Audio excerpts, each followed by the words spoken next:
नमः शिवाय। हर हर महादेव।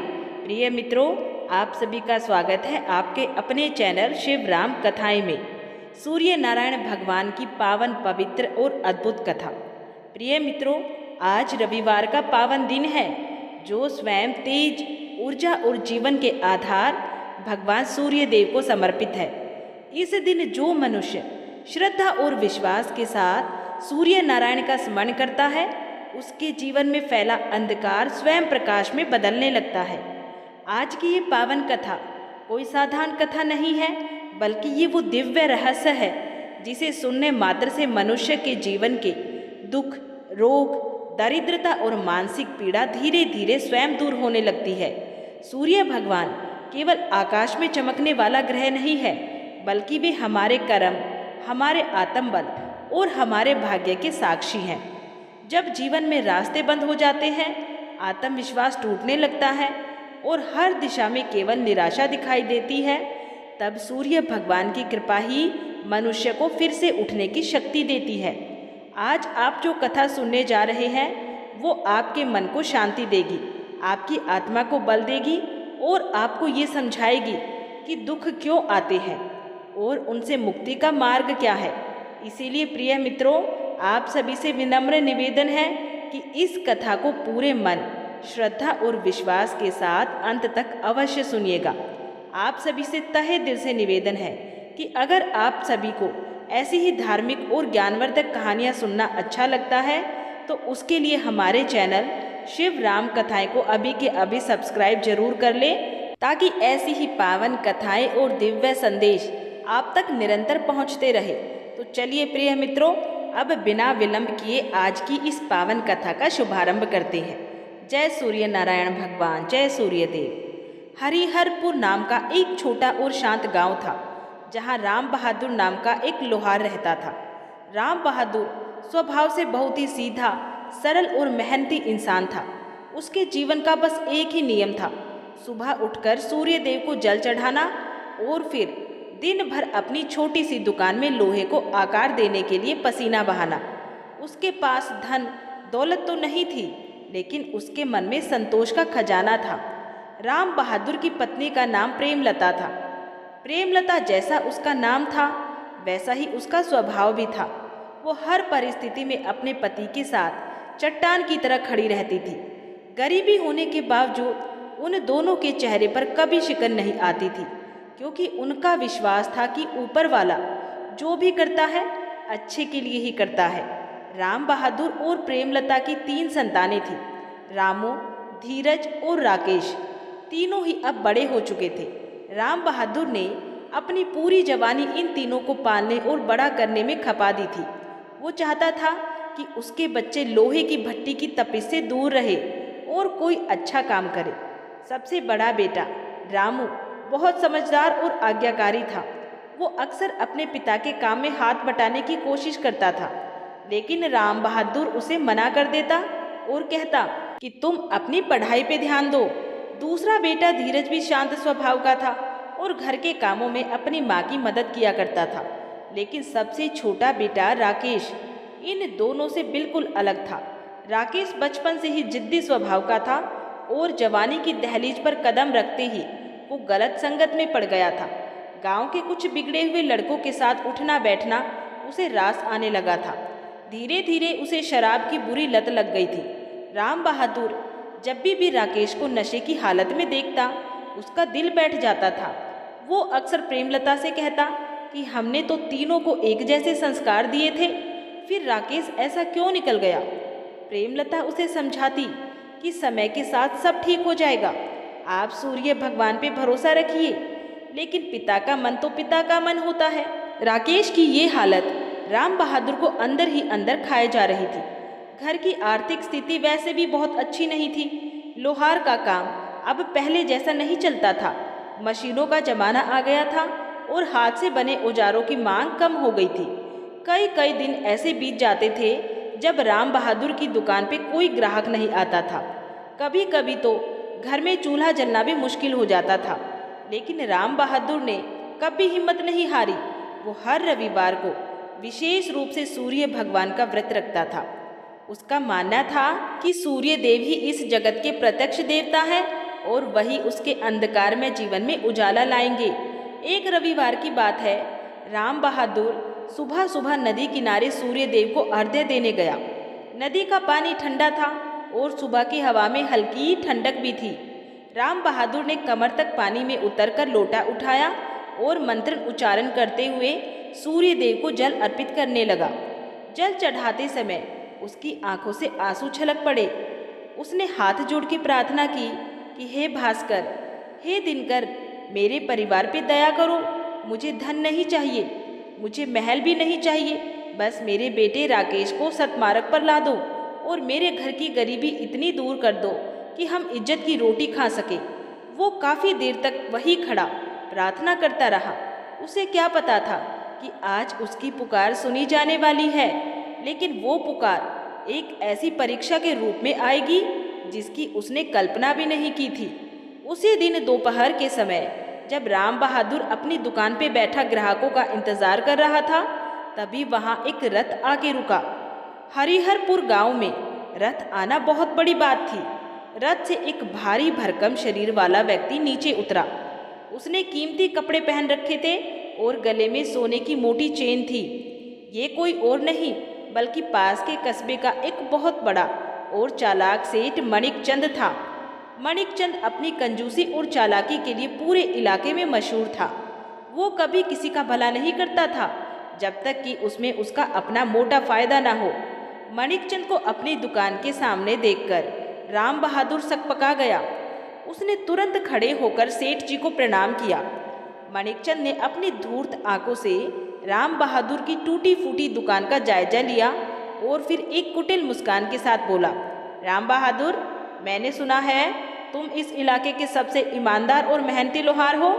राम बहादुर ने विनम्रता से कहा, सेठ जी, ये तो बड़ों का आशीर्वाद है, मैं तो बस अपना काम जानता हूँ। मणिकचंद ने कहा, मुझे तुमसे एक बहुत खास काम है। मेरे पास एक पुरानी संदूक है जिसकी चाबी खो गई है। वो संदूक मेरे पूर्वजों की निशानी है और उसे बिना तोड़े खोलना है।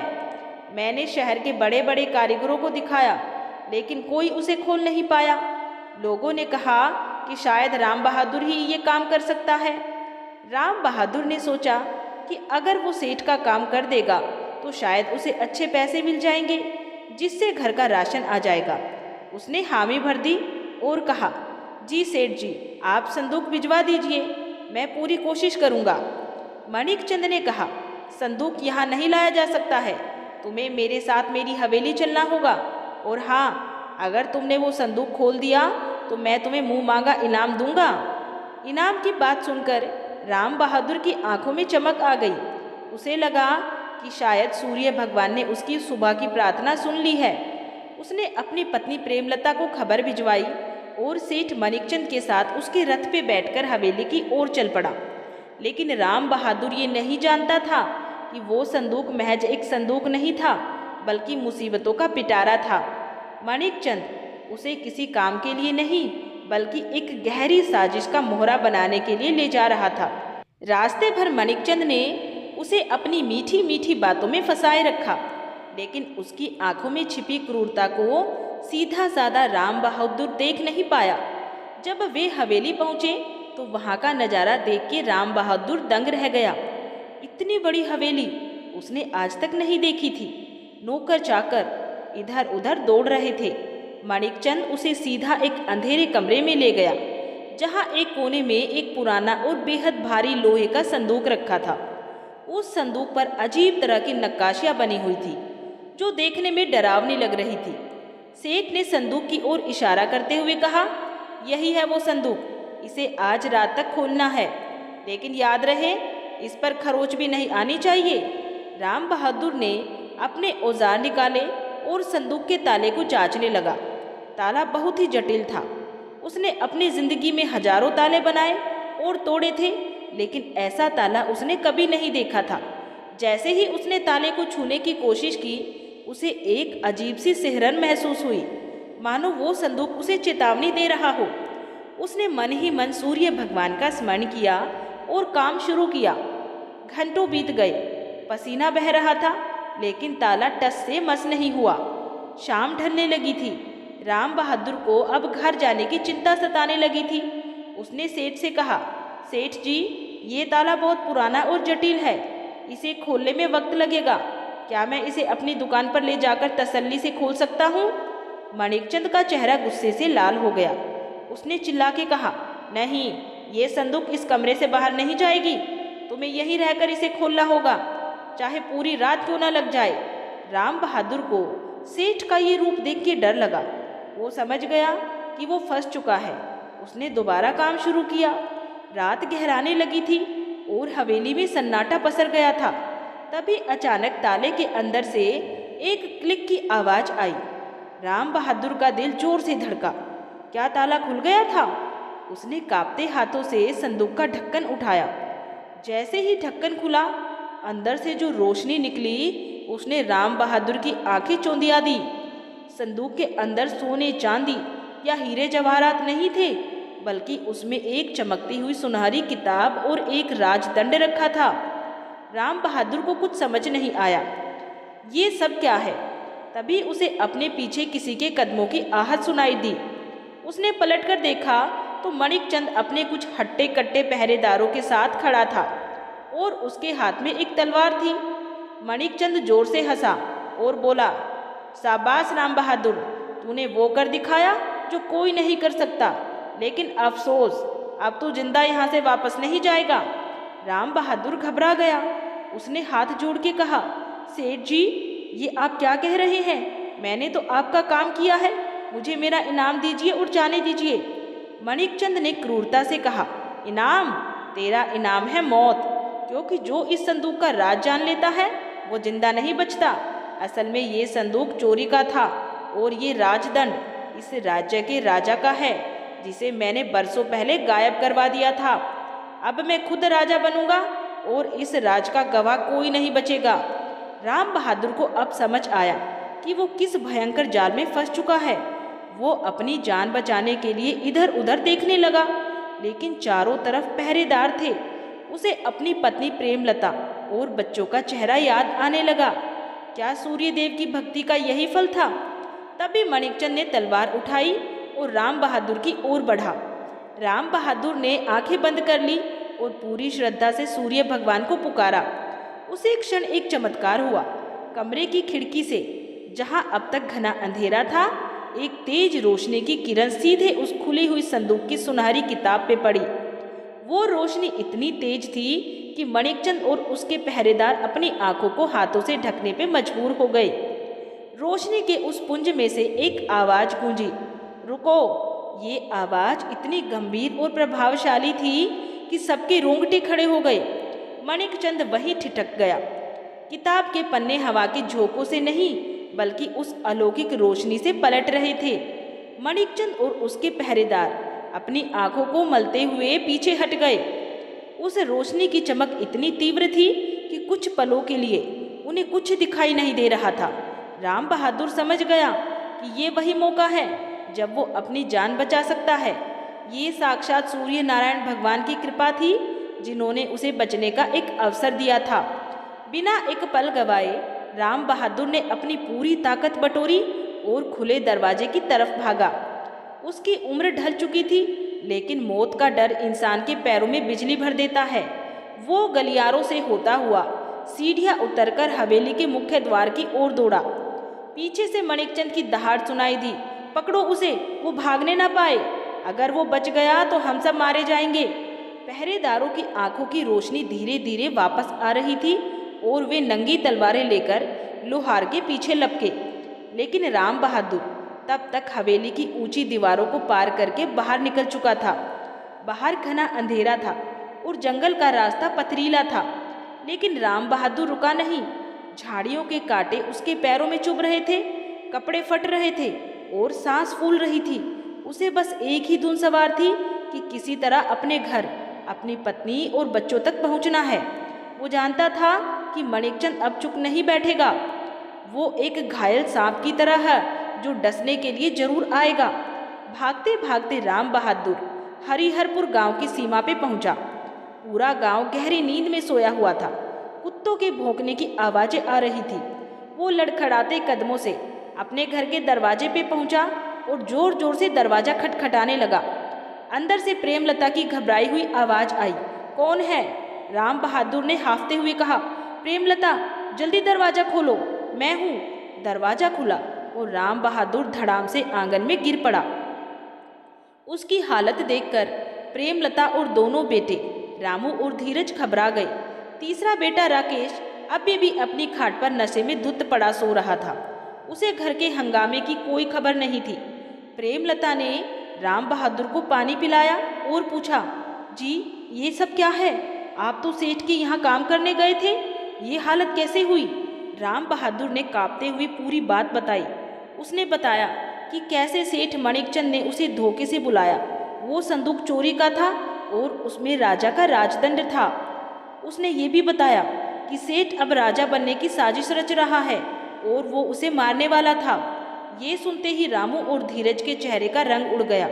रामू ने डरते हुए कहा, पिताजी सेठ मणिकचंद बहुत ताकतवर आदमी है, उसका हाथ शहर के हकीम तक है, वो हमें नहीं छोड़ेगा।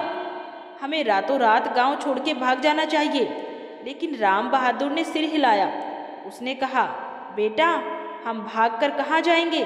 हमारे पास ना पैसा है और ना ही कोई दूसरा ठिकाना है, और अगर हम भागे तो ये साबित हो जाएगा कि हम चोर हैं। मैं निर्दोष हूँ, मैंने कोई पाप नहीं किया है।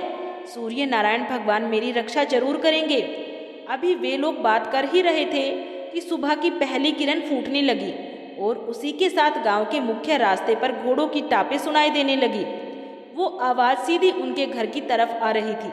देखते ही देखते सेठ मणिकचंद अपने लठैतों और गांव के मुखिया के साथ राम बहादुर के घर के बाहर आ धमका। सेठ ने बड़ी चालाकी से अपना खेल बदल दिया। उसने चिल्लाकर गांव वालों को इकट्ठा करना शुरू कर दिया। शोर सुनकर आसपास के पड़ोसी भी बाहर निकल आए। मणिकचंद ने अपनी मगरमच्छ के आंसू वाली नौटंकी शुरू कर दी। वो जोर जोर से रोने का नाटक करते हुए बोला, भाइयों देखो, इस लोहार ने मेरे साथ क्या किया। मैंने इस पे भरोसा किया, इसे अपनी हवेली ले गया ताकि ये मेरे पुरखों का संदूक ठीक कर सके, और इसने मौका पाकर मेरी तिजोरी के सोने के सिक्के चुरा लिए हैं और भाग आया है। गांव वाले हैरान थे। वे राम बहादुर को बरसों से जानते थे। वो एक ईमानदार आदमी था। लेकिन मणिकचंद ने बात इतनी सफाई से कही थी कि लोग शक में पड़ गए। राम बहादुर घर से बाहर निकला और हाथ जोड़ के बोला, नहीं मुखिया जी, ये सब झूठ बोल रहा है। ये मुझे मारना चाहता था क्योंकि मैंने इसका वो राज जान लिया था जो इससे पहले कि राम बहादुर अपनी बात पूरी कर पाता। मणिकचंद के इशारे पर एक लठैत ने पीछे से राम बहादुर के सिर पे लाठी मार दी। राम बहादुर दर्द से करहाता हुआ जमीन पे गिर पड़ा। प्रेमलता चीखती हुई उसे बचाने दौड़ी। रामू और धीरज भी बीच बचाव करने आए, लेकिन सेठ के आदमियों ने उन्हें पकड़ लिया। मणिकचंद ने मुखिया से कहा, देखो ये चोर अब मुझ पे ही इल्ज़ाम लगा रहा है। अगर ये सच बोल रहा है तो इसकी तलाशी लो, चोरी का माल इसके घर में ही मिलेगा। ये सेठ की पहले से रची हुई साजिश थी। उसके एक आदमी ने भीड़ का फायदा उठाकर चुपके से सोने की एक थैली राम बहादुर की भट्टी के पास राख के ढेर में दबा दी थी। मुखिया ने हुक्म दिया, घर की तलाशी ली जाए। सेठ के आदमी घर में घुसे और दिखावे के लिए इधर उधर सामान फेंकने लगे। थोड़ी ही देर में एक आदमी चिल्लाया, मिल गया, चोरी का माल मिल गया। वो राख में सनी हुई सोने की थैली लेके बाहर आया। ये देखते ही गांव वालों में कानाफूसी शुरू हो गई। किसी को यकीन नहीं हो रहा था कि राम बहादुर ऐसा कर सकता है, लेकिन सबूत सामने था। राम बहादुर रोता रहा, गिड़गिड़ाता रहा कि ये साजिश है, लेकिन अमीर सेठ की चमक के आगे गरीब के आंसुओं की कोई कीमत नहीं थी। तभी घर के अंदर से राकेश, जो अब तक नशे में सो रहा था, शोर सुनकर बाहर आया। अपनी आंखों को मलता हुआ उसने देखा कि उसके पिता जमीन पे पड़े हैं और घर पर हमला हुआ है। बजाय अपने पिता का साथ देने के, उसने भीड़ को देख के डर के मारे कहा, मैंने तो पहले ही कहा था पिताजी कि बड़े लोगों के मुंह नहीं लगना चाहिए। आप देखो, बुढ़ापे में चोरी करनी पड़ी ना। अपने ही बेटे के मुंह से ऐसी बात सुनकर राम बहादुर का दिल टूट गया। उसे लगा जैसे किसी ने उसके सीने में खंजर घोंप दिया हो। सेठ मणिकचंद मन ही मन मुस्कुराया कि उसका काम और आसान हो गया है। मुखिया ने फैसला सुनाया। राम बहादुर, तुम्हारे घर से चोरी का माल मिला है, इसलिए तुम्हें गिरफ्तार करके नगर के कारागार में भेजा जाएगा। जब तक राजा का दरबार नहीं लगता तुम कैद में रहोगे। सेठ के आदमियों ने राम बहादुर के हाथों में जंजीरें बांध दी। प्रेमलता उनके पैरों में गिरकर भीख मांगने लगी। मेरे पति निर्दोष हैं, उन्हें मत ले जाओ। लेकिन सेठ ने उसे ठोकर मार दी। राम बहादुर को घसीटते हुए ले जाया जाने लगा। जाते जाते उसने एक आखिरी बार अपने घर और अपने बिखरते परिवार को देखा। उसकी नज़र आसमान में चढ़ते हुए सूर्य देव पे पड़ी। उसकी आंखों में शिकायत थी, एक मूक प्रसन्न था। हे प्रभु, मैंने जीवन भर आपकी भक्ति की, सत्य की राह पे चला, फिर ये कैसा न्याय है? क्या सत्य का अंत यही है? लेकिन आसमान मौन था। मणिकचंद ने जाते हुए राम बहादुर के कान में फुसफुसाया, लोहार, तूने मेरा राज तो जान लिया है, लेकिन अब वो राज तेरे साथ ही उस काल कोठरी में दफन हो जाएगा। वहाँ ना सूरज की रोशनी पहुँचती है और ना ही फरियाद। तेरी मौत अब निश्चित है। राम बहादुर को एक बैलगाड़ी में लादा गया और नगर की ओर रवाना कर दिया गया। पीछे रह गया उसका रोता बिलखता परिवार। घर की जिम्मेदारी संभालने वाला अब कोई नहीं था। रामू और धीरज हताश थे और राकेश ने मौका देखकर घर में बचा कुचा थोड़ा बहुत पैसा चुराया और शराब पीने के लिए कहीं और भाग गया। राम बहादुर के जाने के बाद घर में जैसे मातम पसर गया। कारागार का रास्ता लंबा था। दोपहर होते होते वे नगर के किले में पहुंचे। ये एक पुरानी और डरावनी जेल थी। यहाँ बड़े बड़े अपराधियों को रखा जाता था। राम बहादुर को एक ऐसी कोठरी में धकेल दिया गया जो जमीन के नीचे बनी थी। वहाँ घुप अंधेरा था। सीलन की बदबू आ रही थी और दीवारों पे काई जमी हुई थी। जैसे ही जेलर ने लोहे का भारी दरवाजा बंद किया, राम बहादुर पूरी तरीके से टूट गया। वो कोठरी के एक कोने में बैठ के फूट फूट के रोने लगा। उसे अपने अपमान की चिंता नहीं थी, उसे चिंता थी अपनी पत्नी और बच्चों की। वे कैसे रहेंगे, उनका क्या होगा, यही विचार उसे खाए जा रहा था। उसे लगा कि अब उसका जीवन समाप्त है। मणिकचंद उसे यहाँ कभी जिंदा बाहर नहीं निकलने देगा। घंटों बीत गए। राम बहादुर भूख और प्यास से बेहाल था। तभी उस अंधेरी कोठरी में उसे एक हल्की सी आहट सुनाई दी। ये आहट किसी इंसान की नहीं थी। दीवार के एक छोटे से सुराग से, जहाँ से हवा आने की भी जगह नहीं थी, एक नन्ही सी चींटी अपने मुंह में दाना लेके ऊपर चढ़ने की कोशिश कर रही थी। वो बार बार गिरती लेकिन फिर चढ़ती। राम बहादुर उस नन्हे जीव को एक तक देख रहा था। अचानक उसे अपने पिता की कही एक बात याद आई, बेटा, जब सारे दरवाजे बंद हो जाए तो समझ लेना कि ईश्वर ने तुम्हारे लिए कोई एक नई खिड़की खोलने की तैयारी कर ली है। परीक्षा उसकी ही होती है जो उसके काबिल होता है। राम बहादुर ने अपने आंसू पोंछे। उसने अंधेरे में ही हाथ जोड़े और मन ही मन बुदबुदाया, हे सूर्य नारायण, आप बादलों के पीछे छुप सकते हैं लेकिन अस्त कभी नहीं होते हैं। ये अंधेरा अस्थायी है। अगर ये मेरी परीक्षा है तो मैं इसे भी स्वीकार करता हूँ, लेकिन सत्य को हारने मत देना प्रभु। उधर हवेली में मणिकचंद अपनी जीत का जश्न मना रहा था। उसने उस जादुई संदूक से वो राजदंड निकाल लिया था और अपने सामने रखकर उसे निहार रहा था। अब मैं इस राज्य का राजा बनूंगा। वो जोर से हंसा, लेकिन उसे ये नहीं पता था कि जिस किताब को उसने मामूली समझकर संदूक में ही छोड़ दिया था, वो किताब कोई साधारण किताब नहीं थी। और राम बहादुर, जिसे वो कमजोर समझ रहा था, उसकी रगों में सत्य की ताकत दौड़ रही थी। तभी कारागार में एक अजीब घटना घटी। राम बहादुर जिस दीवार से टेक लगा के बैठा था, उसे लगा कि उस पत्थर के पीछे कुछ खालीपन है। उसने अपनी उंगलियों से उस पत्थर को टटोला। वो पत्थर बाकी पत्थरों से थोड़ा ढीला लग रहा था। राम बहादुर की उंगलियां उस ढीले पत्थर पर जम गई थी। अंधेरा इतना घना था कि उसे अपनी हथेली भी ठीक से दिखाई नहीं दे रही थी, लेकिन एक लोहार होने के नाते उसके हाथों में लोहे जैसी ताकत थी और स्पर्श की अद्भुत समझ थी। उसने महसूस किया कि दीवार का वो पत्थर बाकी पत्थरों से अलग है। उसके मन में एक उम्मीद की किरण जागी। क्या पता ये बाहर निकलने का कोई गुप्त रास्ता हो, या शायद यहाँ किसी पुराने कैदी ने कोई औजार छुपा रखा हो।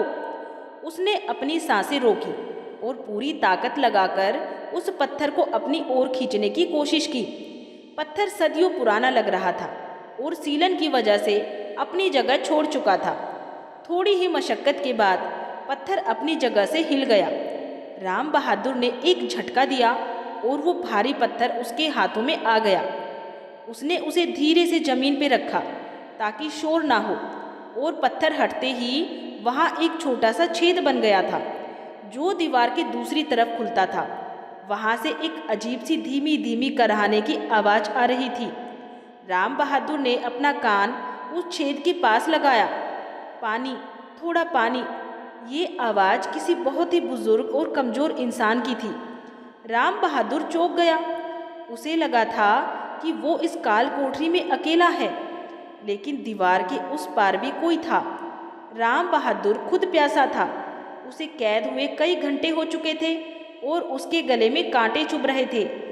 जेलर ने उसे एक छोटे से मिट्टी के सकोरे में थोड़ा सा पानी दिया था जो उसने अब तक बचा के रखा था। उसने एक पल के लिए सोचा। उसका अपना गला सूख रहा था, लेकिन उसके संस्कारों ने उसे रोका। उसने सोचा, हे सूर्यदेव, शायद ये आपकी ही कोई लीला है।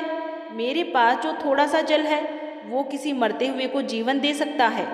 राम बहादुर ने अपनी प्यास को मार दिया। उसने मुश्किल से उस छोटे से छेद के जरिए अपना पानी का सकोरा दूसरी तरफ सरका दिया और बोला, बाबा ये लीजिए पानी, मेरे पास बस इतना ही है। उधर से सकोरा उठाने की आवाज़ आई और फिर पानी पीने की। थोड़ी देर बाद उस तरफ से एक भारी और कपकपाती हुई आवाज़ आई, तुम कौन हो नेक इंसान? इस नरक में जहाँ लोग एक दूसरे का मांस नोचने को तैयार रहते हैं, तुमने अपनी प्यास त्याग के मुझे पानी पिलाया। तुम कोई साधारण अपराधी नहीं हो सकते हो। राम बहादुर ने दीवार से सटकर बैठते हुए अपनी पूरी कहानी सुना दी। उसने बताया कि कैसे वो एक मामूली लोहार है और कैसे सेठ माणिकचंद ने उसे धोखे से फंसाया है, उस संदूक को खुलवाया और अब राजा बनने के सपने देख रहा है। जैसे ही राम बहादुर ने संदूक और माणिकचंद का नाम लिया, दीवार के उस पार सन्नाटा छा गया। कुछ पल बाद उस बुजुर्ग कैदी की आवाज़ में एक अजीब सी उत्तेजना आ गई। वो बोला, माणिकचंद, वो दुष्ट अब तक जिंदा है और उसने वो संदूक पा लिया। बेटा, तुम नहीं जानते कि तुमने आज क्या किया है। तुमने अनजाने में एक बहुत बड़े तूफान को आज़ाद कर दिया है। राम बहादुर ने पूछा, आप कौन है बाबा, और आप उस संदूक के बारे में क्या जानते हैं? बुजुर्ग ने गहरी सांस ली और कहा, मेरा नाम विद्याधर है। 20 साल पहले मैं इस राज्य का राजा ज्योतिषी था। वो संदूक राजा का नहीं था, बल्कि वो संदूक एक प्राचीन श्राप और वरदान दोनों को अपने भीतर समेटे हुए था। उस संदूक की रक्षा की जिम्मेदारी मेरी थी। माणिकचंद उस वक्त राजा का खजांची हुआ करता था। उसकी नज़र हमेशा उस संदूक पे थी। उसने राजा को जहर देके मरवा दिया और इल्ज़ाम मुझ पे लगा दिया था। तब से मैं इस अंधेरी कोठरी में सड़ रहा हूँ। माणिकचंद ने संदूक चुरा तो लिया था, लेकिन वो उसे खोल नहीं पाया था क्योंकि उसकी चाबी मैंने नदी में फेंक दी थी। राम बहादुर का सिर चकराने लगा। तो माणिकचंद सिर्फ एक सेठ नहीं, बल्कि राजा का हत्यारा भी था। विद्याधर ने आगे कहा, बेटा, उस संदूक के अंदर जो राजदंड है वो शक्ति का प्रतीक जरूर है, लेकिन उस संदूक में एक और चीज थी, एक सुनहरी किताब। क्या तुमने वो देखी? राम बहादुर को याद आया, हाँ बाबा, जब संदूक खुला तो उसमें एक किताब थी जो चमक रही थी। माणिकचंद ने उसे वहीं छोड़ दिया। उसका ध्यान सिर्फ राजदंड पे था। विद्याधर ने राहत की सांस ली। शुक्र है सूर्य नारायण का। मूर्ख माणिकचंद को पता ही नहीं कि असली ताकत उस राजदंड में नहीं, बल्कि उस किताब में लिखे मंत्रों में है। वो राजदंड तब तक महज एक सोने का टुकड़ा है जब तक उसे सूर्य मंत्रों से सिद्ध ना किया जाए। और अगर किसी अयोग्य व्यक्ति ने जिसके मन में पाप हो उस राजदंड का इस्तेमाल बिना सिद्धि के किया तो वो राजदंड उसके विनाश का कारण बन जाएगा। राम बहादुर को अब समझ आ रहा था कि खेल अभी खत्म नहीं हुआ था, लेकिन तभी उसे अपने परिवार की चिंता सताने लगी। उसने निराशा से कहा, बाबा, ये सब जानकर अब क्या फ़ायदा? हम दोनों यहाँ कैद हैं और कल सुबह शायद मुझे फांसी हो जाए। मेरा परिवार बाहर भूखा मर रहा होगा। इधर हरिहरपुर गांव में रात गहरा चुकी थी, लेकिन राम बहादुर के घर में चूल्हा नहीं जला था। प्रेमलता आंगन में तुलसी के पौधे के पास बैठी थी। उसकी आंखों के आंसू सूख चुके थे। रामू और धीरज गुमसुम बैठे थे। गांव वालों ने उनका हुक्का पानी बंद कर दिया था। कोई भी चोर के परिवार से बात करना नहीं चाहता था। दुकान बंद थी, काम ठप था। तभी घर का दरवाजा जोर से खुला और राकेश लड़खड़ाता हुआ अंदर आया। वो बुरी तरह शराब के नशे में था। आते ही वो चिल्लाया, अरे ओ बुढ़िया, कुछ खाने को है या आज भी भूखा मारेगी? प्रेमलता ने कांपते हुए कहा, बेटा, घर में अन्न का एक दाना नहीं है। तेरे पिता को जेल हो गई है, तुझे थोड़ी भी शर्म नहीं आती? राकेश ने क्रोध में आकर एक बर्तन को लात मारी। पिता? कौन पिता? वो चोर। उसकी वजह से आज पूरे गांव में मेरी बेइज्जती हो रही है। लोग कह रहे हैं कि तेरा बाप चोर है। अरे अगर चोरी करनी ही थी तो ढंग से करता, पकड़ा क्यों गया? और तुम लोगों ने ही उसे सिर पे चढ़ा रखा था। रामू को गुस्सा आ गया। वो खड़ा हुआ और बोला, राकेश, अपनी जुबान पे लगाम दे। पिताजी निर्दोष है। राकेश हंसा, एक बेहुदा हंसी। निर्दोष? दुनिया सबूत मांगती है भाई, और सबूत ये है कि वो जेल में है। सुनो, मुझे इन सब ड्रामों से मतलब नहीं है। मुझे पैसे चाहिए। मैंने सुना है माँ के पास एक सोने की चेन छिपी है, वो मुझे दे दो। प्रेमलता ने अपनी साड़ी का पल्लू कस के पकड़ लिया। वो चेन उसकी आखिरी निशानी थी जो राम बहादुर ने उसे शादी पे दी थी। उसने कहा, नहीं, ये मैं तुझे शराब पीने के लिए नहीं दूंगी, ये तेरे पिता की अमानत है। राकेश ने आव देखा न ताव अपनी ही माँ को धक्का दे दिया। प्रेमलता जमीन पे गिर पड़ी। रामू और धीरज राकेश पर झपटे और उसे घर से बाहर धकेल दिया। राकेश बाहर गिरते हुए चिल्लाया, ठीक है, निकाल दो मुझे। अब मैं भी देखूंगा कि तुम लोग इस गांव में कैसे रहते हो। मैं जा रहा हूँ सेठ मणिकचंद के पास। वही अब मेरा माई बाप है। वो राजा बनने वाला है। मैं उसकी नौकरी कर लूँगा। राकेश अंधेरे में गायब हो गया। प्रेमलता का दिल टुकड़े टुकड़े हो गया था। एक तरफ पति की जेल, दूसरी तरफ बेटे का ये रूप। उसने आसमान की तरफ हाथ उठाकर कहा, हे सूर्यदेव, अब बस तू ही मेरा सहारा है। मेरे पति की रक्षा करना और मेरे इस भटके हुए बेटे को सद्बुद्धि देना। उधर जेल में विद्याधर राम बहादुर से कह रहा था, हिम्मत मत हारो लोहार, तुमने मुझे पानी पिलाकर मेरे अंदर जीने की एक नई उम्मीद जगा दी है। मुझे इस काल कोठरी का एक ऐसा राज पता है जो जेलर को भी नहीं पता है। 20 साल मैंने इसी उम्मीद में काटे हैं कि कोई नेक इंसान आएगा। इस दीवार के नीचे एक पुरानी सुरंग है जो सीधे नदी के किनारे निकलती है, लेकिन उसे खोलने के लिए 2 लोगों की ताकत चाहिए। राम बहादुर की आंखों में चमक आ गई। क्या सच में बाबा, हम भाग सकते हैं? विद्याधर ने कहा, हाँ, लेकिन ये आसान नहीं होगा। वो सुरंग सालों से बंद है। वहाँ जहरीले कीड़े हो सकते हैं, और अगर हम पकड़े गए तो मौत पक्की है। क्या तुम जोखिम उठाने को तैयार हो? राम बहादुर ने अपने परिवार का चेहरा याद किया। उसने मुट्ठी भींची और कहा, मैं हर जोखिम उठाने को तैयार हूँ। मुझे सत्य को साबित करना है। दोनों ने तय किया कि वे आधी रात के बाद जब पहरेदार सो रहे होंगे तब अपना काम शुरू करेंगे। दूसरी तरफ हवेली में सेठ मणिकचंद को नींद नहीं आ रही थी। वो उस राजदंड को हाथ में लिए बैठा था। राजदंड देखने में बहुत सुंदर था, लेकिन उसमें कोई चमक नहीं थी। मणिकचंद ने उसे हिलाया डुलाया, लेकिन कुछ नहीं हुआ। उसने सोचा, राजा बनने के लिए सिर्फ ये डंडा काफ़ी नहीं है। प्रजा और दरबारी इसे तभी मानेंगे जब इसमें वो देवीय चमक होगी जिसके बारे में कहानियाँ मशहूर है। तभी उसे याद आया कि जब संदूक खुला था तो किताब में से तेज रोशनी निकली थी। किताब कहीं, वो किताब तो इस राजदंड की चाबी नहीं है। मणिकचंद बड़बड़ाया। उसने तुरंत अपने खास नौकर को बुलाया और कहा, जाओ उस कमरे से वो सुनहरी किताब लेके आओ। नौकर दौड़ा दौड़ा गया और थोड़ी देर में खाली हाथ वापस आया। उसका चेहरा पीला पड़ा था। उसने कांपते हुए कहा, मालिक, गजब हो गया है। मणिकचंद चिल्लाया, क्या हुआ? मर गया क्या? बोलता क्यों नहीं? नौकर ने कहा, हुजूर, संदूक खाली है। वो किताब वहाँ नहीं है। मणिकचंद के पैरों तले जमीन खिसक गई। क्या वहाँ कोई नहीं गया था? तो किताब कहाँ गई है? तभी उसे याद आया कि जब वो और उसके आदमी आंखों को मल रहे थे, तब राम बहादुर वहां से भाग गया था। लेकिन राम बहादुर के हाथ खाली थे। मणिकचंद का शक गहरा गया। जरूर उस लोहार ने कोई चाल चली है। या तो वो किताब वहीं कहीं छुपी है, या उस जादुई किताब ने खुद को छिपा लिया है। मणिकचंद का गुस्सा 7वें आसमान पे था। उसने कसम खाई, अगर वो किताब मुझे नहीं मिली तो मैं पूरे हरिहरपुर गांव को आग लगा दूंगा। कल सुबह सबसे पहले उस लोहार से उगलवाऊंगा कि उसने किताब के साथ क्या किया है। जेल की काल कोठरी में राम बहादुर और विद्याधर ने अपना काम शुरू कर दिया था। वे कोठरी के फर्श के पत्थर को उखाड़ने की कोशिश कर रहे थे। राम बहादुर के लोहे जैसे हाथ पत्थरों को खोद रहे थे और विद्याधर अपनी कमजोरी के बावजूद मिट्टी हटाने में मदद कर रहा था। उनकी सांसें फूल रही थी, पसीना बह रहा था, लेकिन वे रुके नहीं। अचानक एक पहरेदार के जूतों की आवाज कोठरी की तरफ आती हुई सुनाई दी। कौन है वहां? क्या खटर-पटर हो रही है? पहरेदार की भारी आवाज गूंजी। राम बहादुर और विद्याधर वही जम गए। अगर पहरेदार ने अंदर झांक लिया और फर्श खुदा हुआ देख लिया तो सब खत्म हो जाएगा।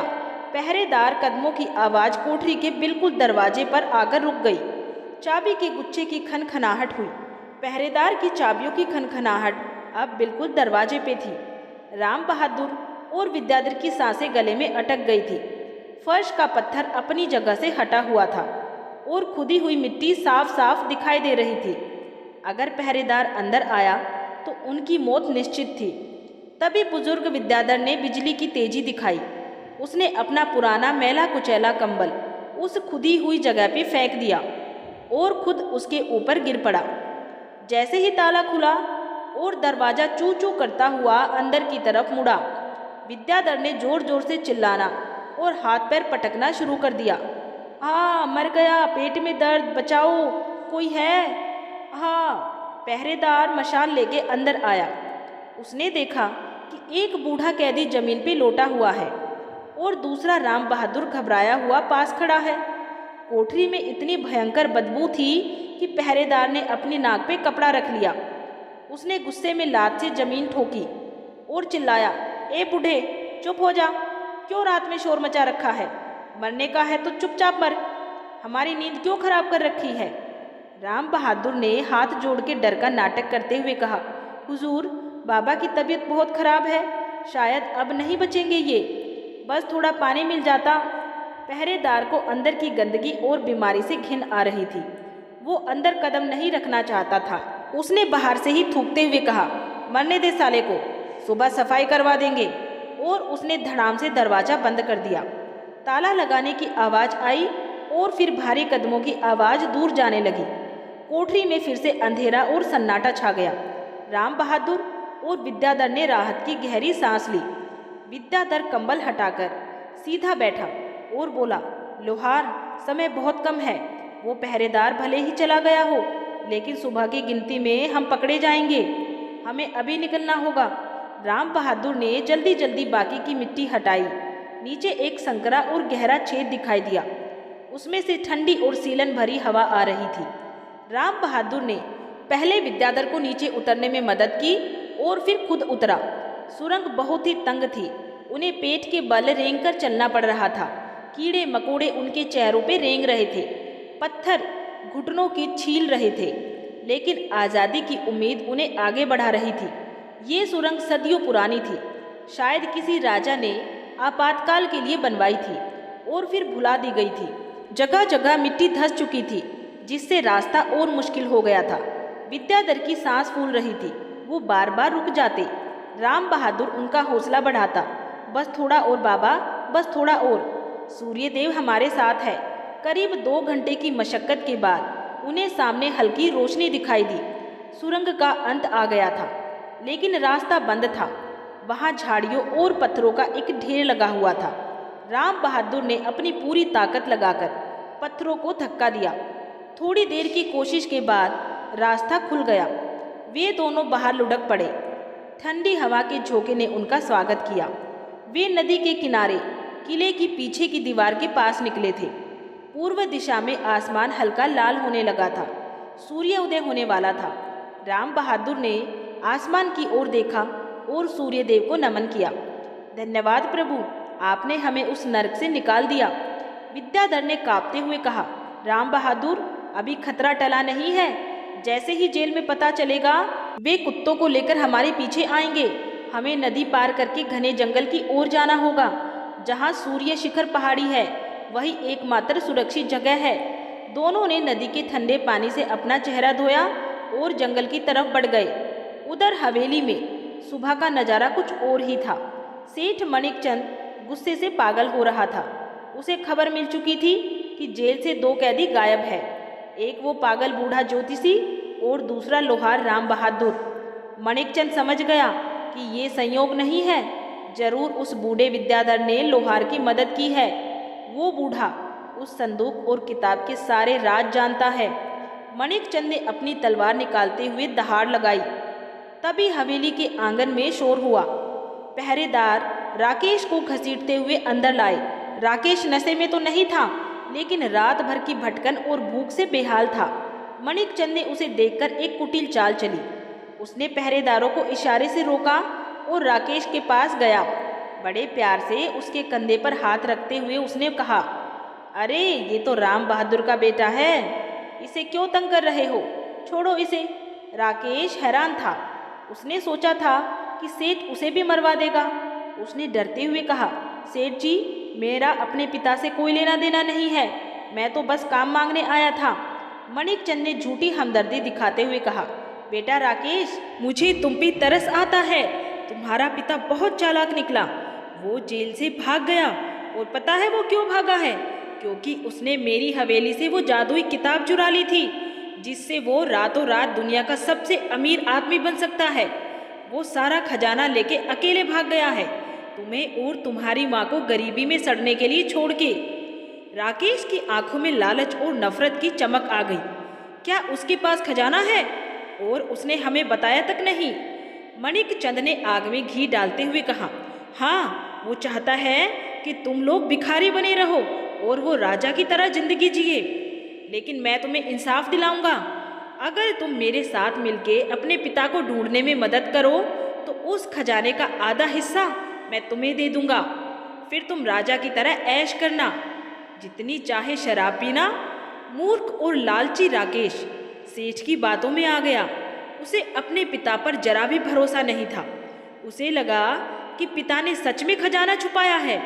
उसने कसम खाते हुए कहा, सेठ जी, मैं उस धोखेबाज को पाताल से भी ढूंढ निकालूंगा। मैं जानता हूँ वो कहाँ छिप सकता है। बचपन में वो मुझे नदी के पार वाले पुराने खंडहरों के किस्से सुनाया करता था। वो जरूर वहीं गया होगा। मणिकचंद मुस्कुराया। शाबाश, तैयार हो जाओ, आज बेटे के हाथों ही बाप का शिकार होगा। जंगल में राम बहादुर और विद्याधर तेजी से चल रहे थे।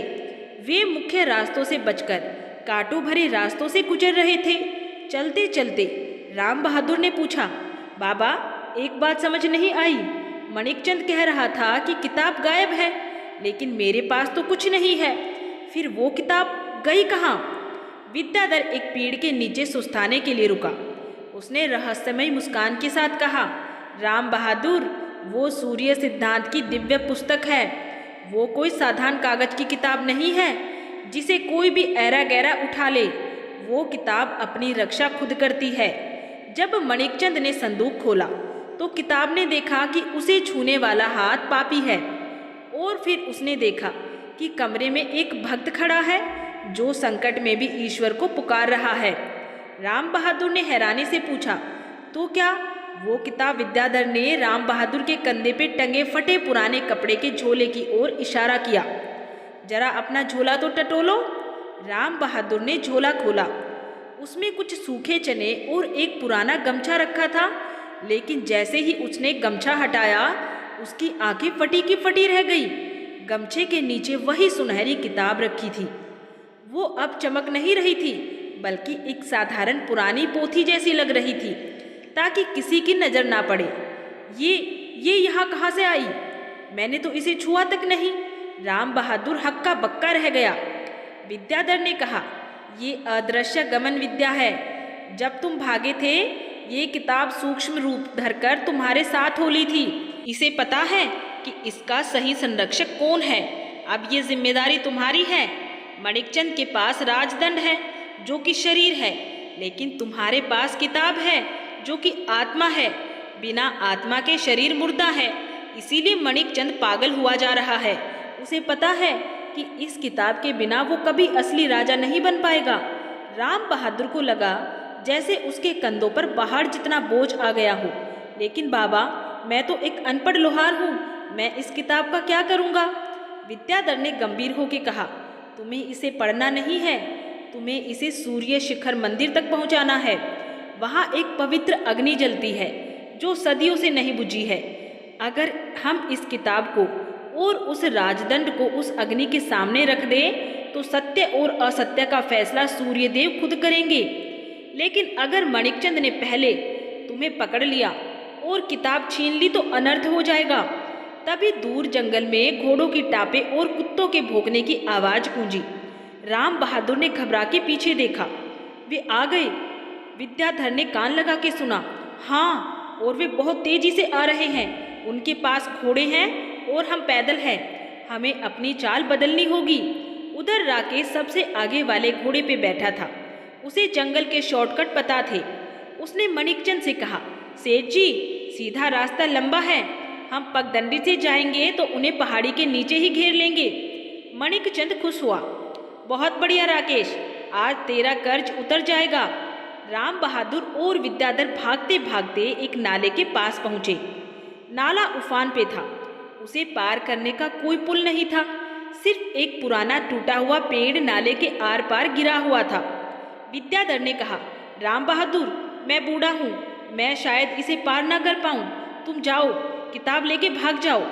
राम बहादुर ने दृढ़ता से कहा, नहीं बाबा, मैं आपको छोड़ के कहीं नहीं जाऊँगा, जिएंगे तो साथ, मरेंगे तो साथ। उसने विद्याधर का हाथ पकड़ा और धीरे धीरे उस फिसलन भरे पेड़ पर चढ़ने लगा। नीचे तेज पानी बह रहा था। एक चूक और सीधे मौत। वे अब भी आधे रास्ते ही पहुंचे थे कि नाले के दूसरे किनारे पे झाड़ियां हिली। राम बहादुर ने सोचा कि शायद कोई जंगली जानवर है, लेकिन झाड़ियों से जो चेहरा बाहर आया उसे देख के राम बहादुर के पैरों तले से जमीन खिसक गई। वो कोई और नहीं, उसका अपना बेटा राकेश था। राकेश ने हाथ में एक बड़ा पत्थर उठा रखा था और उसके चेहरे पर शैतानी मुस्कान थी। वो नाले के उस पार ठीक उस जगह खड़ा था जहां राम बहादुर को उतरना था। रुक जा चोर, राकेश चिल्लाया, कहाँ ले जा रहा है मेरा खजाना? राम बहादुर का दिल बैठ गया। राकेश बेटा, तुम यहाँ, और तुम मुझे चोर कह रहे हो? राकेश ने नफरत से थूका। नाटक बंद कर बुढ़े, सेठ जी ने मुझे सब बता दिया है। तूने जादुई किताब चुराई है, वो मुझे दे दे, वरना मैं ये पत्थर मारकर तुझे नाले में गिरा दूंगा। राम बहादुर की आंखों से आंसू बह निकले। दुश्मन सामने हो तो लड़ा जा सकता है, लेकिन जब अपनी ही औलाद यमराज बन जाए तो पिता क्या करे? पीछे से घोड़ों की आवाजें करीब आ रही थी। मणिकचंद भी पहुंचने वाला था। राम बहादुर और विद्याधर बीच मझधार में फंसे थे। पीछे मौत, आगे गद्दार बेटा। विद्याधर ने धीरे से कहा, राम बहादुर, भावुक होने का समय नहीं है। ये अब तुम्हारा बेटा नहीं, ये लालच का गुलाम है। किताब की रक्षा करो। राकेश ने पत्थर उठाया और निशाना साधा। किताब देते हो या नहीं? राकेश का हाथ हवा में उठा हुआ था और उसकी मुट्ठी में एक भारी पत्थर था। उसकी आंखों में लालच का ऐसा नशा था कि उसे सामने खड़ा अपना बूढ़ा और मजबूर बाप दिखाई नहीं दे रहा था। उसे सिर्फ वो काल्पनिक खजाना दिख रहा था जिसका वादा सेठ मणिकचंद ने उससे किया था। राम बहादुर का दिल रो रहा था। वो दुनिया से लड़ सकता था, लेकिन अपने ही खून से कैसे लड़े? राम बहादुर ने कांपते हुए स्वर में कहा, राकेश बेटा, होश में आओ। वो सेठ तुम्हें इस्तेमाल कर रहा है। मेरे पास कोई सोना चांदी नहीं है। ये एक पवित्र धर्म ग्रंथ है। अगर तुमने आज पाप का साथ दिया तो जीवन भर पछताओगे। राकेश चिल्लाया, बस बहुत हो गया तुम्हारा प्रवचन। अगर तुम प्यार से नहीं दोगे तो मैं छीन लूंगा। ये कहकर राकेश ने पूरी ताकत से वो पत्थर अपने पिता की ओर दे मारा। राम बहादुर तो स्तब्ध खड़ा था, लेकिन विद्याधर सतर्क था।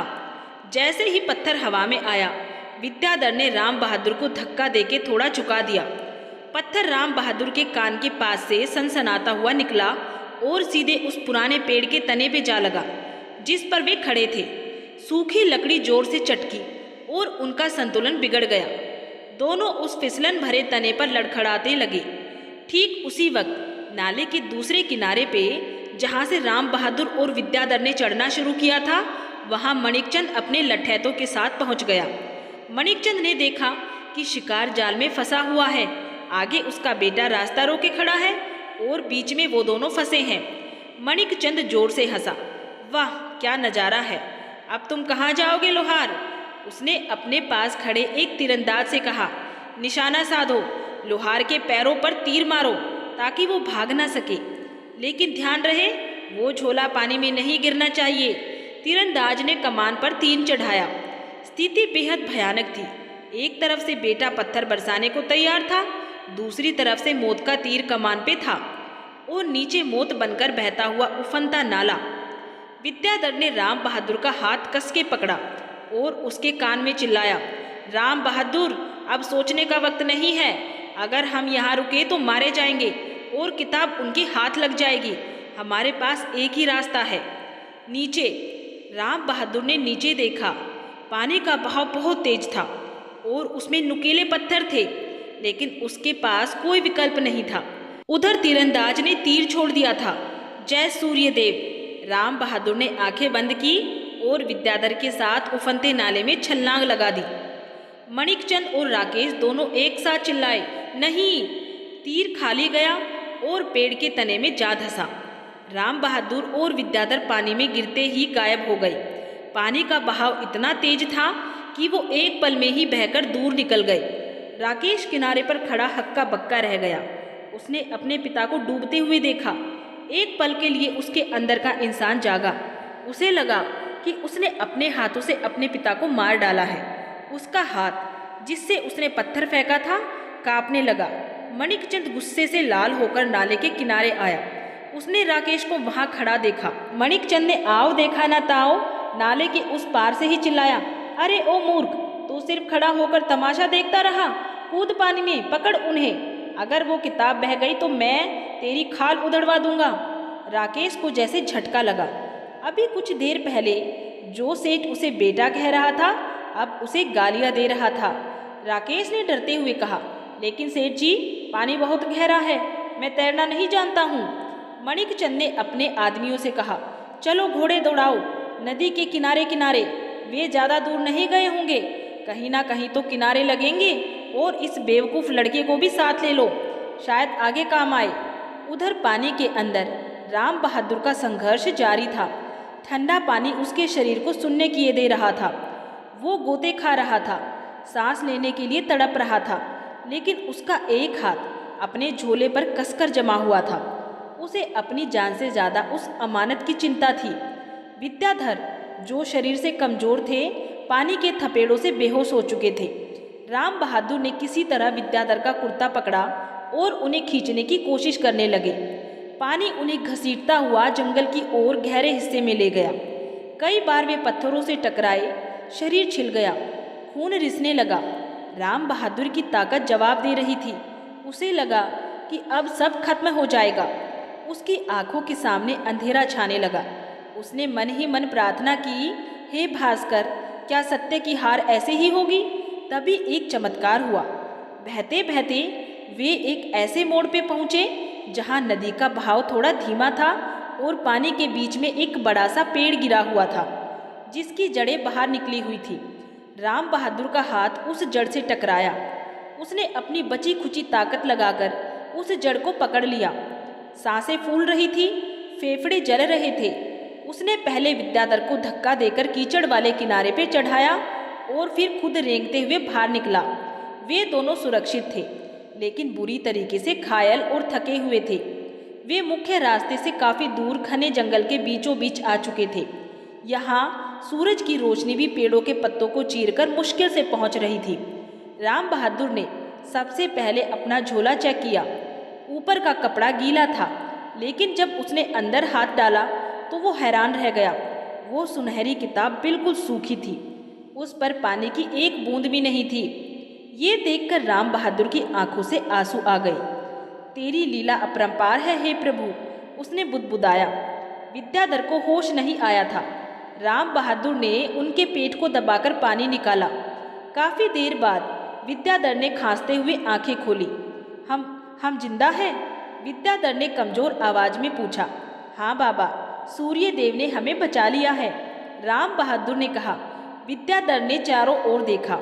हम भैरव घाटी में आ गए हैं। ये बहुत खतरनाक जगह है, लेकिन एक तरह से अच्छा भी है। मणिकचंद और उसके सिपाही यहाँ आसानी से नहीं आ पाएंगे। यहाँ जंगली जानवरों का डर है। राम बहादुर ने पूछा, अब हमें किस तरफ जाना है बाबा? विद्याधर ने एक ऊंची पहाड़ी की ओर इशारा किया, जिसकी चोटी बादलों में छिपी थी। वो देखो, वही है सूर्य शिखर।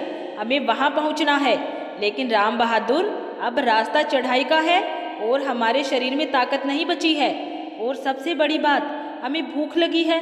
बिना भोजन के हम वो चढ़ाई नहीं चढ़ पाएंगे। राम बहादुर भी भूख से बेहाल था। कल दोपहर से उसने कुछ नहीं खाया था। उसने जंगल में इधर उधर देखा कि शायद कोई फल मिल जाए। तभी उन्हें झाड़ियों के पीछे कुछ सरसराहट सुनाई दी। राम बहादुर सतर्क हो गया। उसने पास पड़ा एक डंडा उठा लिया। क्या मणिकचंद के आदमी यहाँ तक पहुँच गए थे या कोई जंगली जानवर था?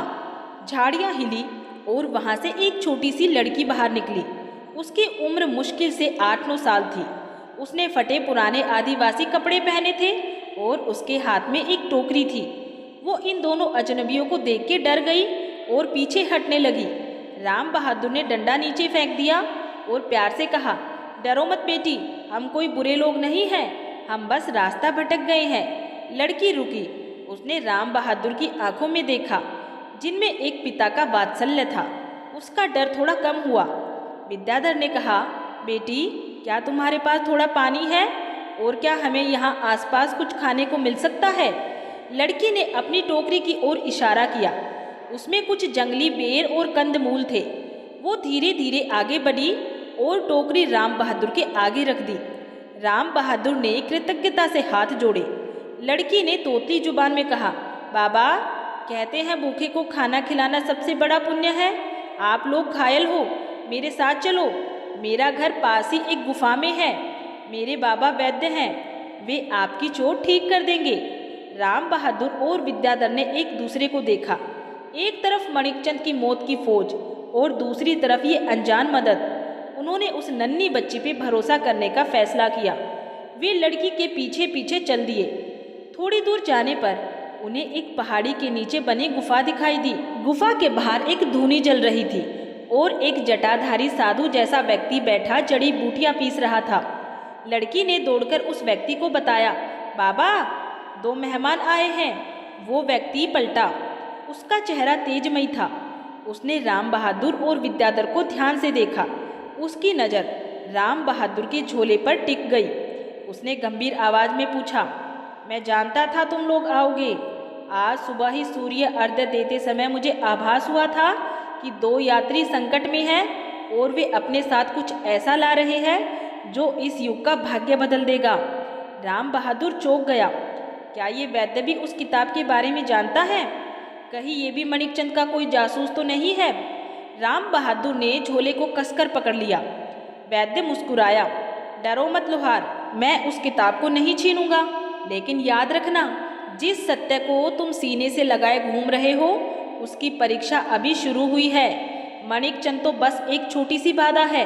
असली दुश्मन तो अब तुम्हारे सामने आने वाला है। राम बहादुर ने पूछा, असली दुश्मन कौन? वैद्य ने आसमान की ओर इशारा किया। समय, आज शाम सूर्य ग्रहण लगने वाला है और अगर ग्रहण खत्म होने से पहले तुम उस किताब को सूर्य शिखर के मंदिर में स्थापित नहीं कर पाए तो उस किताब की सारी शक्ति हमेशा के लिए खत्म हो जाएगी और वो काली शक्तियों के हाथ लग जाएगी। राम बहादुर के पैरों तले जमीन खिसक गई। सूर्य ग्रहण? आज विद्याधर ने घबरा के कहा, ओह, मैं कैसे भूल गया, पंचांग में आज का दिन ही तो लिखा था। राम बहादुर, हमारे पास अब सिर्फ कुछ ही घंटे बचे हैं और रास्ता बहुत कठिन है। उधर जंगल में मणिकचंद को एक आदिवासी मुखबिर मिल गया था। उसने सोने के सिक्कों के लालच में मणिकचंद को बता दिया, साहब, मैंने 2 लोगों को उस वैद्य की गुफा की तरफ जाते देखा है। मणिकचंद की आंखों में क्रूर चमक आ गई। बहुत अच्छे, अब वे चूहे बिल में फंस गए हैं। चलो चारों तरफ से गुफा को घेर लो। आज वैद्य, लोहार और वो बूढ़ा, तीनों की चिता एक साथ जलेगी। राकेश भी साथ था, लेकिन वो खामोश था। उसके दिमाग में पिता का वो डूबता हुआ चेहरा घूम रहा था। गुफा के बाहर मणिकचंद की ललकार गूंज रही थी, बाहर निकलो, आज ना तुम्हें कोई वैद्य बचा पाएगा और ना ही तुम्हारा भगवान। उसकी आवाज में जीत का अहंकार था। गुफा के अंदर वैद्य जी ने राम बहादुर के कंधे पे हाथ रखा और एक गुप्त रास्ता दिखाया। राम बहादुर, ये सुरंग सीधे सूर्य शिखर की चोटी पे खुलती है। तुम और विद्याधर तुरंत वहां जाओ और ग्रहण खत्म होने से पहले किताब को पवित्र अग्नि के पास स्थापित करो। मैं इन्हें यहाँ रोकता हूँ। राम बहादुर ने वैद्य के पैर छुए और विद्याधर को सहारा देकर उस संकरे रास्ते पे दौड़ पड़ा। उधर मणिकचंद के सिपाहियों ने गुफा पर धावा बोल दिया था, लेकिन जैसे ही वे अंदर घुसे उन्हें वहां सिर्फ धूनी जलती मिली। राम बहादुर गायब था। मणिकचंद समझ गया कि वे ऊपर गए हैं। वो चिल्लाया, पहाड़ी की चोटी की तरफ चलो, वे बचकर नहीं जाने चाहिए। राकेश भी भीड़ के साथ दौड़ रहा था, लेकिन उसके मन में उथल पुथल मची थी। एक तरफ दौलत का लालच था और दूसरी तरफ पिता का वो चेहरा जो मौत के मुंह में भी उसे बेटा कह रहा था। पहाड़ी की चढ़ाई बहुत कठिन थी। आसमान में सूर्य ग्रहण शुरू हो चुका था। दिन में ही रात जैसा अंधेरा छा गया था। हवाएं तेज हो गई थी। राम बहादुर और विद्याधर गिरते पड़ते चोटी पे पहुंचे। सामने एक प्राचीन मंदिर था, जिसके बीचों बीच एक हवन कुंड में अग्नि जल रही थी। राम बहादुर हाफते हुए कुंड के पास पहुंचा। उसने झोले से सुनहरी किताब निकाली। तभी पीछे से मणिकचंद की भयानक हंसी सुनाई दी। आखिरकार तो मिल ही गए। मणिकचंद, राकेश और उसके हथियारबंद सिपाही वहां पहुंच चुके थे। मणिकचंद के एक हाथ में तलवार थी और दूसरे हाथ में राजा का वो सोने का राजदंड। मणिकचंद धीरे धीरे आगे बढ़ा। लोहार, वो किताब मुझे दे दे और मैं तुझे एक आसान मौत दूंगा। राम बहादुर ने किताब को सीने से लगा लिया। सेठ, ये किताब सत्य की है, ये तुम्हारे जैसे अधर्मी के हाथ में कभी नहीं आएगी। मणिकचंद का चेहरा गुस्से से लाल हो गया। उसने तलवार उठाई और राम बहादुर की गर्दन काटने के लिए आगे लपका। विद्याधर बीच में आया, लेकिन सेठ ने उसे धक्का देके गिरा दिया। अब राम बहादुर और मौत के बीच कोई नहीं था। सेठ ने तलवार हवा में लहराई। राम बहादुर ने अपनी आंखें बंद कर ली और सूर्यदेव को पुकारा। तभी एक जोरदार आवाज आई। नहीं, ये आवाज राकेश की थी। इससे पहले कि सेठ की तलवार राम बहादुर को छूती, राकेश ने अपनी जान की परवाह किए बिना बीच में आकर सेठ का हाथ पकड़ लिया। मणिकचंद हैरान रह गया। पागल हो गया है क्या? छोड़ मेरा हाथ। राकेश की आंखों में अब आंसू थे। वो चिल्लाया, नहीं सेठ, मैं और पाप नहीं कर सकता हूँ अब। वो मेरे पिता हैं। मैं एक शराबी हो सकता हूँ, लेकिन हत्यारा नहीं। मणिकचंद ने गुस्से में एक जोरदार लात राकेश के सीने पे मारी। राकेश दूर जाके गिरा और उसके मुंह से खून निकल आया, लेकिन उसने राम बहादुर को भागने का मौका दे दिया था। पिताजी, किताब स्थापित कीजिए। राकेश दर्द से करहाते हुए चिल्लाया। उसी क्षण आसमान में एक अद्भुत घटना घटी। सूर्य ग्रहण समाप्त हो रहा था। काले साए के पीछे से सूर्य की पहली किरण एक हीरे की तरह चमक उठी। राम बहादुर ने जय सूर्यदेव का नारा लगाया और वो सुनहरी किताब हवन कुंड के पास बने एक पवित्र स्थान पर रख दी। जैसे ही सूर्य की वो पहली किरण, दिव्य किरण उस सुनहरी किताब पे पड़ी, किताब के पन्ने अपने आप खुल गए। उसमें से एक तेज रोशनी का पुंज निकला जो सीधा आसमान की ओर गया। वो रोशनी इतनी पवित्र और शक्तिशाली थी कि वहां खड़े पापी अपनी आंखें नहीं खोल पा रहे थे। तभी एक चमत्कार हुआ। मणिकचंद के हाथ में जो राजदंड था वो अचानक तपती हुई आग की तरह गर्म हो गया। मणिकचंद चीख पड़ा, हाँ, मेरे हाथ! राजदंड उसके हाथ से छूटकर सीधा उस सुनहरी किताब के पास जाके गिर गया और किताब की रोशनी में मिल गया, मानो शरीर अपनी आत्मा से मिल गया हो। उस दिव्य प्रकाश को देखकर जंगल में शिकार कर रहे राजा और उसके सैनिक भी वहां आ पहुंचे। राजा ने जब ये नज़ारा देखा और विद्याधर को वहां पाया तो वो सब समझ गए। विद्याधर ने राजा के सामने जाकर सारी सच्चाई बताई कि कैसे माणिकचंद ने पुराने राजा को मारा था और राजदंड चुराया था। किताब की रोशनी ने माणिकचंद के पापों का काला चिट्ठा सबके सामने खोल दिया था। राजा ने तुरंत आदेश दिया, गिरफ्तार कर लो इस देशद्रोही सेठ को। सैनिकों ने माणिकचंद को जंजीरों से जकड़ लिया। उसका सारा अहंकार मिट्टी में मिल गया था। राजा राम बहादुर के पास आए और हाथ जोड़ के बोले, हे महान आत्मा, आपने न केवल इस पवित्र धरोहर की रक्षा की है, बल्कि मेरे राज्य को एक पापी से बचाया है। आज से आप साधारण लोहार नहीं, बल्कि राज्य रक्षक माने जाएंगे। राम बहादुर ने विनम्रता से सिर झुकाया और फिर दौड़कर अपने घायल बेटे राकेश को गले लगा लिया। राकेश फूट फूट के रोने लगा। पिताजी, मुझे माफ़ कर दीजिए, मैं भटक गया था। राम बहादुर और वहाँ पहुँची प्रेमलता ने उसे गले लगा लिया। सूर्यदेव की कृपा से परिवार फिर से एक हो गया था। राजा ने राम बहादुर को इनाम में ढेर सारा धन, जमीन और सम्मान दिया। राम बहादुर का घर अब खुशियों से भर गया था। गरीबी हमेशा के लिए विदा हो गई थी। राकेश ने शराब छोड़ दी और वो अब मंदिर की सेवा और पिता के काम में हाथ बटाने लगा था। रामू और धीरज को भी राज दरबार में नौकरी मिल गई थी, लेकिन इतनी दौलत मिलने के बाद भी राम बहादुर ने अपना नियम नहीं बदला।